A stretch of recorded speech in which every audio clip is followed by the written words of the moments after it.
बच्चे ने स्पीच दिया और बताया गणतंत्र दिवस की महत्ता क्या है, हम गणतंत्र दिवस क्यों मनाते हैं। आप 15 अगस्त मनाते हैं, लोग जानता है कि 15 अगस्त में 47 को मेरा देश आज़ाद हुआ। लेकिन आज़ाद के बाद देश को चलाना, देश की संवैधानिक व्यवस्था बनाने के लिए, उसको चलाने के लिए डॉक्टर भीमराव अंबेडकर ने मुख्य रूप से संविधान का दाता कहा जाता है, संविधान को देने का काम किया। बनाने में कई लोग थे, लेकिन जो अंबेडकर जी की भूमिका है, निश्चित रूप से वह हमारे देश की जो संविधान की उत्कृष्टता थी,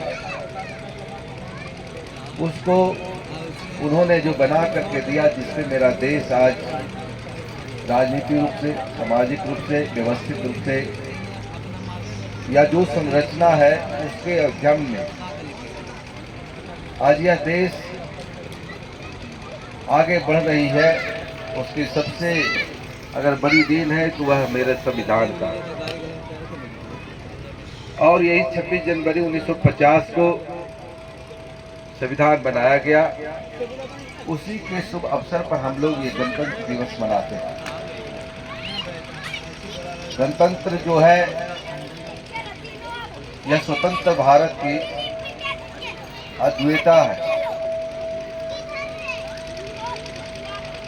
यह गणतंत्र जो है, जिसके माध्यम से हम लोग संविधान की उत्कृष्टता और उसकी उपलब्धियों के माध्यम से पूरे देश की जो संरचना है, देश की जो बनावट है, देश में जो पार्लियामेंट्री या विधायकी या जो भी शासन तंत्र है, सारा इसी संविधान से चलता है। और संविधान के माध्यम से ही हम लोग आगे बढ़ रहे हैं। हम लोग इस पर्व को राष्ट्रीय स्तर पे इस तरह से सजा करके मनाते हैं, और उसी का एक स्वरूप है कि हर जगह इसे राष्ट्र की गानों के साथ हम लोग खुशी खुशी मनाते हैं। और इसी का एक VIP स्कूल भी आज गणतंत्र दिवस मना रही है। इसलिए मैं यहाँ के डायरेक्टर साहब को, प्रिंसिपल साहब को, शिक्षकगण को और तमाम लोगों को शुक्रिया अदा करना चाहता हूँ कि आपके बच्चे अपने भविष्य के लिए जो तैयारियाँ करती हैं, जो तैयारी रखते हैं आप लोग, निश्चित रूप से संविधान के अनुसार ही उनकी हर प्रत्यक्षता आगे हम लोग को बढ़ाएगा। संविधान हमेशा एकता, जो हमारा हिंदुस्तान विविधताओं में बटा हुआ, उसकी एकता को उत्कृष्ट करता है। कहने का मतलब है कि देश में जो विभिन्नताएं हैं वह हर धर्म के हिसाब से है, हर जाति के हिसाब से है, लेकिन यह संविधान सभी विविधताओं, सभी भिन्नताओं को बांधते हुए एकता का प्रतीक देता है। और उसी एकता के साथ हम लोग मिलजुल कर करके अपने राष्ट्र हित में और राष्ट्र के निर्माण के लिए, इस भारत को आगे बढ़ाने के लिए, भारत की जो एकता है, जो भारत की आत्मनिर्भरता है, आत्मनिर्भरता को भी हम लोग कैसे आगे बढ़ाएं, कैसे भारत को एक संगठित भारत, एक विकसित बिहार, एक विकसित भारत का जो सपना हम लोग देखते हैं, वह उसका स्वरूप संविधान ही कि संविधान के अनुसार अगर हम लोग चलेंगे तो निश्चित रूप से हमारा भारत उत्कृष्ट भारत बनेगा, आत्मनिर्भर भारत बनेगी और विश्व स्तर पर अपने उत्थान को अपने किए सारे विकास के कामों के हर क्षेत्र में कामों को अवलोकन करने के बाद देश का एक विकसित सपना जो हम लोग का है, उसमें हमारे जो बच्चे यहाँ हैं वो भविष्य है। हर बच्चे, हर अभिभावक चाहते हैं कि हमारा बच्चा पढ़ाई लिखाई में बहुत आगे बढ़े।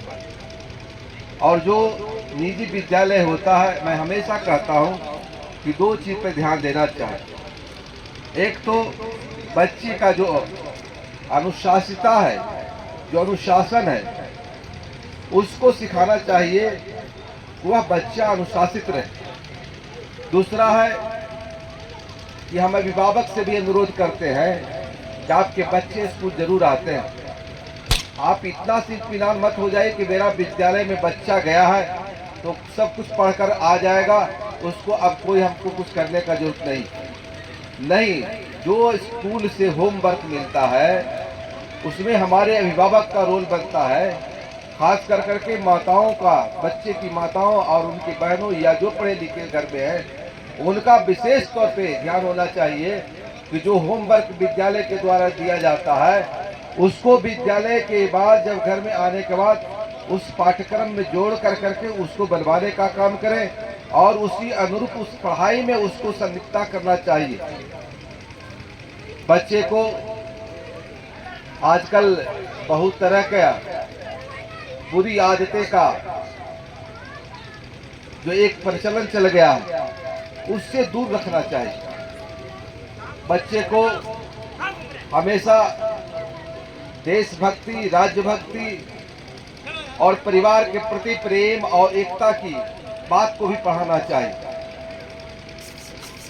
बच्चे को यह ध्यान देना चाहिए कि उसकी जो हमारी शिक्षा की गुणवत्ता है उसको जरूर बताने का काम करें और उसी गुणवत्ता के साथ अपने बच्चों को पढ़ाई में आप लोग अपने अनुसार जो भी शिक्षा देते हैं, जो भी उनको पढ़ाई देते हैं, उसकी योग्यता, उनकी जो परीक्षा में जब बैठते हैं तो उससे आकलन होता है कि बच्चा ने कितना तैयारी किया, कैसे पढ़ाई किया।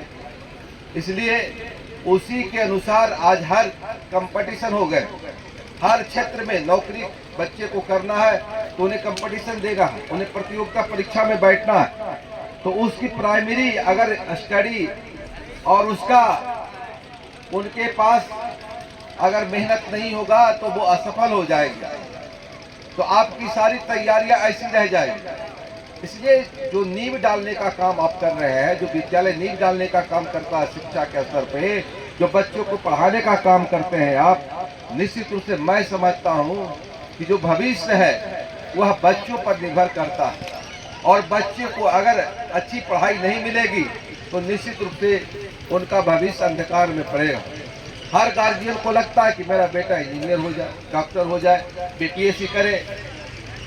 जैसे हमारे शिक्षा पदाधिकारी बैठे हैं, हम लोग को लगता है कि मेरा भी बच्चा अच्छा करे, बहुत तरह की नौकरियां उसमें जाए, लेकिन उसके लिए उनका प्रिपरेशन, उनकी तैयारियां जो हमारी नींव स्कूल होती है, जो हमारी प्राइमरी स्कूल होती है, वहीं से शुरू करना पड़ता है। और जो बच्चे पहले से मेहनत करते हैं वो निश्चित रूप से आगे जा करके भी वह बहुत अच्छा करते हैं और उनके जो अभिभावक होते हैं, उनके जो उम्मीद होती है अभिभावक को बच्चों पर, वह निश्चित रूप से बच्चा सफल होता है।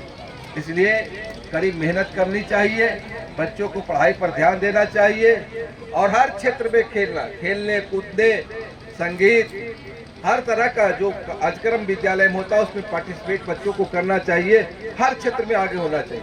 आजकल तो सरकार ने व्यवस्था बनाया कि खेल का सर्टिफिकेट लाओ और नौकरी पाओ, मतलब सरकार तो हर क्षेत्र में काम कर रही। वह चाहता है कि हमारे बच्चे, हमारे जो तैयारियां करती हैं उस तैयारियां के अनुसार अगर हमारे बच्चे अच्छी पढ़ाई करते हैं तो उनके लिए आज हर तरह का व्यवस्था आप देखते हैं कि सरकार ने व्यवस्था बनाया। पहले बच्चों को पढ़ाई में बहुत दिक्कत होता था, आज उच्च शिक्षा पढ़ना है तो छात्रों के लिए जो क्रेडिट कार्ड, जो उनको लोन का क्रेडिट कार्ड मिलता है, जो पैसे मिलते हैं पढ़ाने के लिए, वह विशेष तौर पे आप लोग को सरकार के द्वारा मदद मिलता है। इससे अपने अभिभावक को बच्चों को पढ़ाने में काफ़ी सुविधा होता है। इसलिए अपने बच्चों को अगर पढ़ाना चाहते हैं तो अनुशासन में जरूर ध्यान रखिए, अनुशासन पे उनको और बच्चों को सिखाइए, अच्छी संगति में रहें, अच्छा पढ़ाई करें और अच्छे भविष्य के लिए उन्हें अच्छा करने के लिए मेहनत तो बड़ी ज़रूरी है, इसलिए मेहनत करना चाहिए। और गणतंत्र दिवस हमें यही सिखाता है कि आपस में हम लोग मिलजुल कर रहें, एकता में रहें। मेरी देश विविधताओं में है, लेकिन यही संविधान है जो हम लोग को एक जोड़ कर करके विविधताओं को एकता में बनाने के लिए जो संकल्पित हमारे डॉक्टर अंबेडकर ने जो संकल्प लेकर करके सबको जोड़ने के लिए, सबको अधिकार जो मिला है उस अधिकार के अनुसार काम करने का जो उन्होंने पैमाना तय कर दिया, उसी पैमाने के अनुसार हमारा देश और हमारा राज्य और उसी के स्तर पर आज नीचे स्तर पर भी हमारे जो भी प्रशासनिक या जो भी व्यवस्था है विधायकी, सब में उसी अनुसार हम लोग काम कर रहे हैं और उसी से देश की तरक्की हो रही है। इसलिए आप लोग आए, बहुत बहुत शुक्रिया। हमें बुलाए डायरेक्टर साहब वेद प्रकाश जी को भी बहुत शुक्रिया। मैं धन्यवाद देता हूं कि आप मेहनत करें, अपने स्कूल की विस्तारित जो आपका जो भी व्यवस्था है उस व्यवस्था को आगे अपने बढ़ाएं और बच्चों के अभिभावकों से तालमेल बढ़िया बना कर करके बच्चों की पढ़ाई के प्रति निश्चित रूप से आप सचेत रहिए, ध्यान रखिए और अनुशासन को बनाने रखने के लिए अपने शिक्षकों को, अपने लोगों को ये बताइए कि अनुशासन में बच्चे को जरूर रखें।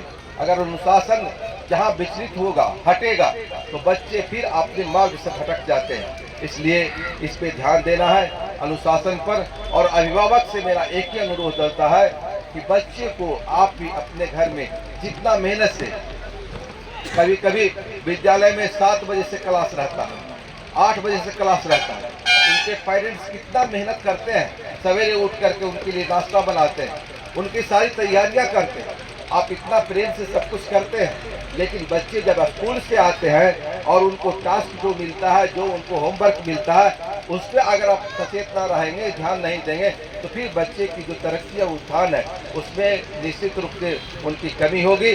जो आपका अभिलाषा है, जो आपकी चाहत है, उस चाहत को वो बच्चे पूरा नहीं कर पाएंगे, आप असंतोष होंगे। इसलिए आप इस पर ध्यान रखिएगा। बहुत बहुत धन्यवाद, शुक्रिया।